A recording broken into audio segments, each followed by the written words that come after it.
Media మిత్రులందరికీ నమస్కారం. మిత్రులారా, ఈ దేశంలో స్థానిక సమస్యలకు ఒక అస్తిత్వాన్ని తెచ్చినటువంటి ఘనత రాజీవ్ గాంధీ గారిది, కాంగ్రెస్ పార్టీ. రాజ్యాంగ సవరణ 73-74 ద్వారా సర్పంచ్లకు అదేవిధంగా మున్సిపాలిటీలకు సంబంధించినటువంటి ప్రజాప్రతినిధులకు సాధికారతను కల్పించినటువంటి మహనీయుడు రాజీవ్ గాంధీ. వారి పేరుతోటే కాంగ్రెస్ పార్టీ రాజీవ్ గాంధీ పంచాయతీరాజ్ సంఘటన నడుస్తుంది. ఇవాళ దేశంలో మన రాష్ట్రంలో చూసుకున్నట్లయితే గత టర్మ్లో, ఫస్ట్ టర్మ్లో కేసీఆర్, సెకండ్ టర్మ్లో వచ్చేసిన సర్పంచ్లకు కేంద్రం నుంచి రాజ్యాంగబద్ధంగా వచ్చేటువంటి నిధులు తప్ప, ఫస్ట్ టర్మ్లో మా సిద్ధేశ్వర్ గారు కూడా ఉన్నారు. సో అవి తప్ప మిగతాది చిల్లి గవ్వయ్యేటువంటి పరిస్థితి.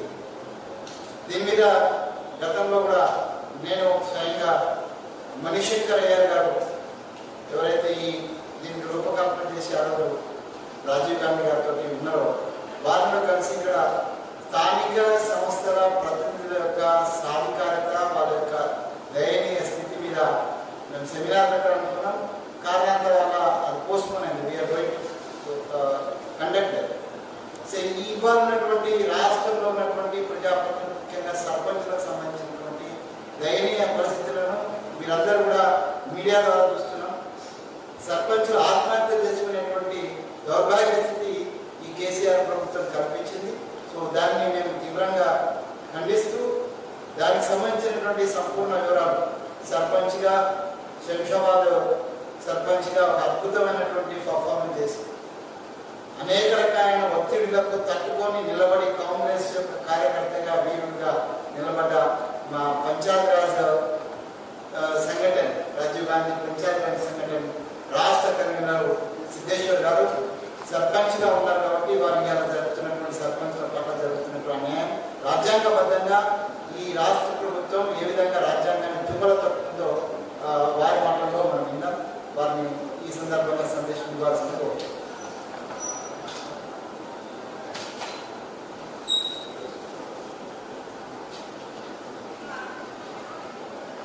మీడియా మిత్రులకు నమస్కారం.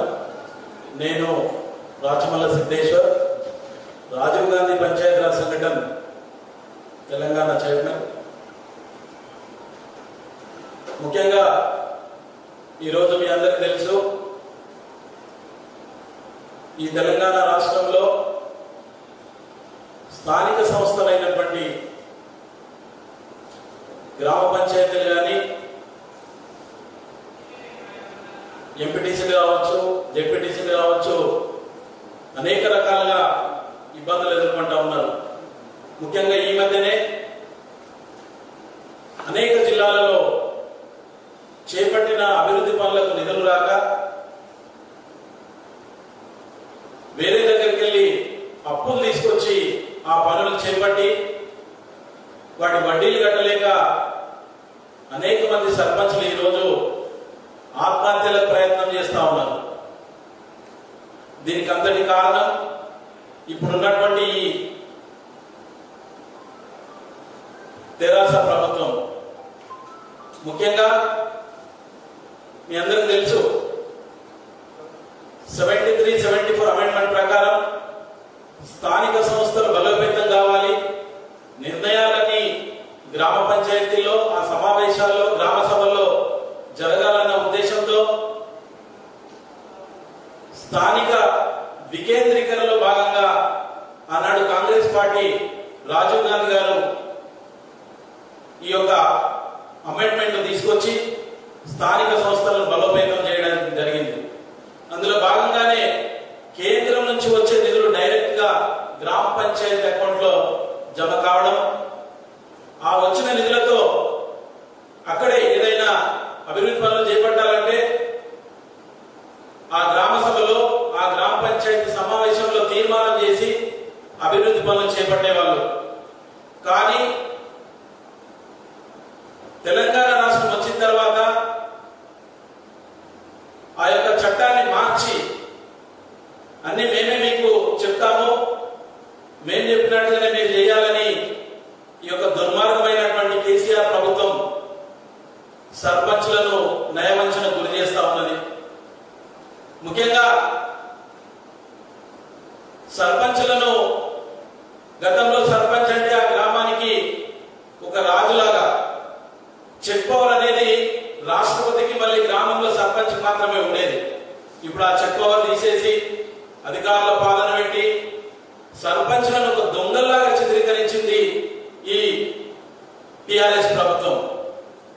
అంతేకాకుండా గ్రామాలలో అభివృద్ధి పనులు చేయమని, పల్లె జ్యోతి అని, మన ఊరు మన ప్రణాళిక అని ఇలా రకరకాల పేర్లు మార్చి, పోనీ ఈ స్కీమ్లన్నీ ఇచ్చిందంటే వాళ్ళకి ఏదైనా నిధులు ఇస్తారంటే అదేం లేదు, పేర్లు మాత్రం పెట్టి ఆ ప్రపోజల్స్ అన్ని తీసుకొని తిరిగి మీ డిటిఓలో ఎంత నిధులు ఉన్నాయి దాంట్లో పనులు చేయమని చెప్తారు. ఎందుకంటే నేను గతంలో శంషాబాద్ గ్రామానికి ఈ తెలంగాణ రాష్ట్రంలో అతిపెద్ద గ్రామమైన శంషాబాద్ గ్రామ పంచాయతీ నేను సర్పంచ్ గా పనిచేయడం జరిగింది. ఒక గ్రామ పంచాయతీ నడవాలంటే ముఖ్యంగా transfer duty, profession tax, mineral cess, entertainment tax, ఇలా పర్ క్యాపిటల్ వీటన్నిటితో ఆ గ్రామ వ్యవస్థ గ్రామ అభివృద్ధి పనులు జరుగుతాయి. కానీ 73-74 అమెండ్మెంట్ తర్వాత స్థానిక సంస్థలను బలోపేతం చేయాలనే ఉద్దేశంతో తెచ్చిన కాంగ్రెస్ ప్రభుత్వం కేంద్రం నుంచి డైరెక్ట్ గా నిధులు ఇచ్చిన తర్వాత గ్రామాల్లో ఎంతో అభివృద్ధి జరగడం జరిగింది. అయితే ఈ ఉన్న నిధులన్నిటినీ ఇప్పుడు ఈ యొక్క టిఆర్ఎస్ ప్రభుత్వం కేసీఆర్ అన్ని నిధులను కమిషన్ కాకతీయకు మళ్లిస్తా ఉన్నాడు. ఆనాడు మిగులు బడ్జెట్తో ఉన్నటువంటి ఈ యొక్క తెలంగాణ రాష్ట్రం ఈ రోజు దివాలా తీసి గ్రామ పంచాయతీల్లో మోరీలు తీసుకున్నారు. రోడ్డు నడుస్తున్న సిబ్బందికి జీతాలు ఇవ్వలేనటువంటి దుస్థితికి రావడానికి ప్రధాన కారణం ఈ కేసీఆర్ ఈ యొక్క టిఆర్ఎస్ ప్రభుత్వం అని సందర్భంగా తెలియజేస్తాము. కాబట్టి ఇప్పటికైనా ఈ యొక్క టిఆర్ఎస్ ప్రభుత్వం వాళ్ళ బిల్లులన్నీ ఇప్పటివరకు అయితే వర్కులు జరిగినాయో వాటన్ని బిల్లులు చెల్లించాల్సిన అవసరం ఉంది. అంతేకాకుండా ఈ మధ్యలో మీడియాలో చూసాం, నల్గొండ జిల్లాలో ఒక సర్పంచ్ జీతాలు ఇవ్వడానికి భిక్షాటన ఇల్లు సిబ్బందిని పెట్టుకుని ఎవరైతే ఆ గ్రామంలో మోరీలు సాఫ్ చేస్తాడో, రోడ్లు ఉడుస్తారో అలాంటి సిబ్బందితో కలిసి మాకు జీతాలు లేవు, నిధులు లేవని ఆ సర్పంచ్ గ్రామంలో భిక్షాటన చేయడం జరిగింది. అంతేకాకుండా నిన్న మొన్న ఒక 2 days క్రితం అనుకుంటాను, శాంతం అనే ఒక సర్పంచ్ నల్గొండ జిల్లాలో తాను ప్రభుత్వం చెప్పిన వర్కులన్నీ చేసింది, బిల్లులకు చెక్కులు ఇచ్చింది. కానీ ఆ చెక్కులు పాస్ కాక వడ్డీలకు డబ్బులు తీసుకొచ్చి ఆ వడ్డీ డబ్బులు కట్టడానికి తన పుస్తల తాడుకుని అమ్ముకునే దుస్థితికి ఈరోజు ఈ యొక్క టిఆర్ఎస్ ప్రభుత్వం కారణమైందని సందర్భంగా మీకు మనం చేస్తా ఉన్నాను. కాబట్టి సర్పంచులందరూ కూడా నేను పిలుపునిస్తా ఉన్నాను, తప్పదు, పోరాడితేనే మీకు న్యాయం జరుగుతుంది. మీరు ఈ పల్లె ప్రగతి కావచ్చు, ఇప్పుడు 5వ విడత కొత్తగా పల్లె ప్రగతి మళ్ళీ ప్రారంభిస్తా ఉన్నారు.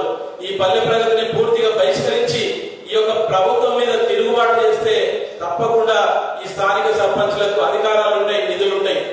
ఈ రోజు ఏదైనా ఒక వర్క్ చేసిన తర్వాత ఆ చెక్ ఇచ్చి కాంట్రాక్టర్ కు చెక్ ఇచ్చిన తర్వాత ఆ డిటిఓకు ఎస్డిఓకు వెళ్తే మీరు ఎప్పుడు వెళ్ళినా అది ఫ్రీజింగ్ ఉంటుంది, అకౌంట్ ఫ్రీజ్ చేస్తారు. ఆ మధ్యలో అవసరమైన నిధులన్నీ ప్రభుత్వం మళ్లించుకుంటుంది. ఒకే ఒకసారి నెలకు 1 తారీఖు 2 తారీఖు అకౌంట్ ఓపెన్ ఉంటుంది. ఎక్కడన్నా ఒకవేళ నిధులు ఏమైనా ఉంటే ఆ జీతాలు తీసుకోవడానికి మాత్రమే డిటిఓలు ఎస్డిఓ పనిచేస్తున్నాయి. ఆ తర్వాత వాళ్ళకి పని లేదు. ఇలాంటి దుస్థితి ఈ తెలంగాణ రాష్ట్రంలో ఉన్నది. ఒకప్పుడు మళ్ళీ చెప్తా ఉన్నాను, ఒకప్పుడు మిగులుబడి చెప్తూ ఉన్న ఈ రాష్ట్ర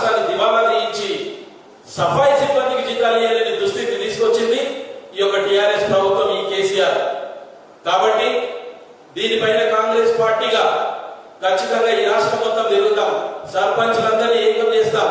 ఏకం చేసి త్వరలోనే ఒక కార్యాచరణ రూపొందించి రాష్ట్ర వ్యాప్తంగా సర్పంచులతో ఒక ఉద్యమం తీసుకొని ఈ ప్రభుత్వం మీద తప్పకుండా తిరుగుబాటు చేస్తామని ఈ సందర్భంగా తెలియజేస్తా ఉన్నాం. ధన్యవాదాలు.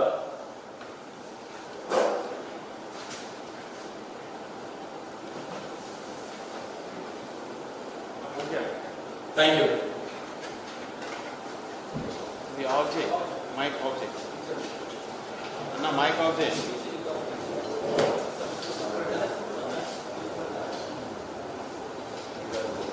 మీరు చూస్తున్నారు ఐ డ్రీమ్ న్యూస్ ని. Please subscribe I dreams For more videos, subscribe I Dream. Please subscribe for more videos. I dream. I dream. For more videos, Subscribe, I dream. Please subscribe. Subscribe I dream channel.